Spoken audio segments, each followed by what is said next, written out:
Across the silent plains and forgotten jungles of our world, colossal stone structures reach for the heavens, holding a secret older than history itself. They are not merely tombs or temples, but silent, waiting engines, aligned to a cosmic rhythm we have long since forgotten. We are about to embark on a journey to decode this planetary blueprint, a unified global design hidden in plain sight that connects the most enigmatic sites on Earth through a language of mathematics, astronomy, and a lost understanding of physics. This investigation reveals that our ancestors were not primitive, but were masters of a profound science that harnessed the very energies of the planet and the stars. What they built was not just for their time, but was a message in stone, an inheritance of cosmic wisdom intended for us. Within the chilling, subterranean passage of Newgrange in Ireland, the winter solstice sun projects a single, impossibly precise spear of golden light that travels 60 feet to illuminate the intricate carvings of a central chamber, an astronomical feat requiring sophisticated knowledge of celestial mechanics.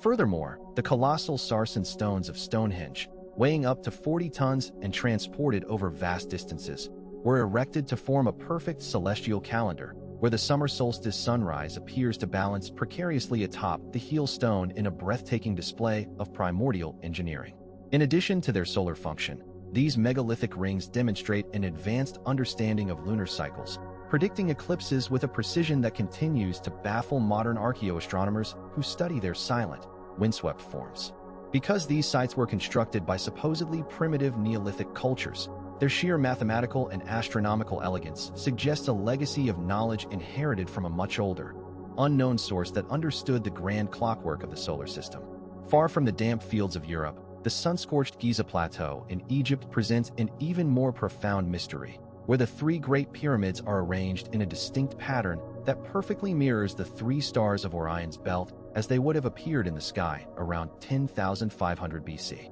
This Orion correlation theory suggests the entire complex is a terrestrial map of the heavens, a gigantic marker for a specific epoch tied to the slow, 26,000-year wobble of the Earth's axis known as precession, pointing to a history thousands of years older than mainstream Egyptology accepts. The Sphinx itself, with its water erosion patterns studied by geologists like Dr. Robert Schoch, may not be gazing at the sunrise of our time, but at its own celestial counterpart, the constellation of Leo, as it rose on the vernal equinox during that same remote era. Consequently, these structures cease to be mere tombs for pharaohs and instead become immense, time-defying instruments designed to memorialize a golden age, a first time, when gods and humans supposedly walked the earth together under a different sky. Beyond the stars, ancient builders also demonstrated an uncanny awareness of the Earth's own invisible forces, meticulously placing their sacred centers upon locations of intense geomagnetic energy,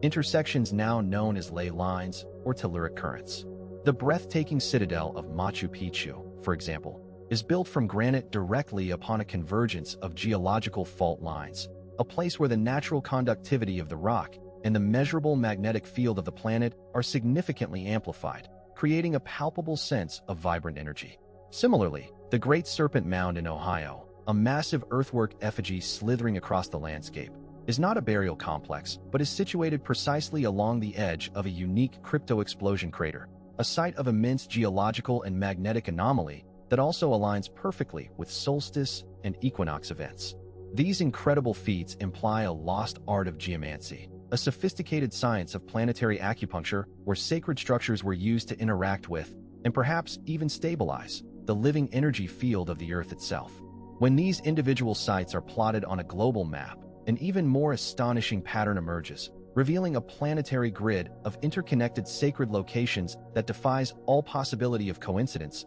and suggests a unified, worldwide architectural project in deep antiquity. The ancient city of Teotihuacan in Mexico, the Moai of Easter Island, the pyramids of Giza, and the temple complex of Angkor Wat in Cambodia are all situated along a single, perfect straight line that circles the globe, a great circle alignment that is mathematically precise to a startling degree. Furthermore, the distances between these and other major sites, such as the Nazca lines in Peru and the ancient city of Mohenjo-Daro in Pakistan, often correspond to harmonic fractions of the Earth's equatorial circumference, encoding advanced geodetic knowledge into their very placement. This global network points toward a shared, sophisticated understanding of spherical geometry, and a level of international cooperation in the distant past that current historical models cannot begin to explain. Therefore, we must consider the radical possibility that these sacred sites were not passive places of worship, but were functional components of a forgotten global technology designed to harmonize the resonant frequencies of the Earth with the cyclical rhythms of the cosmos.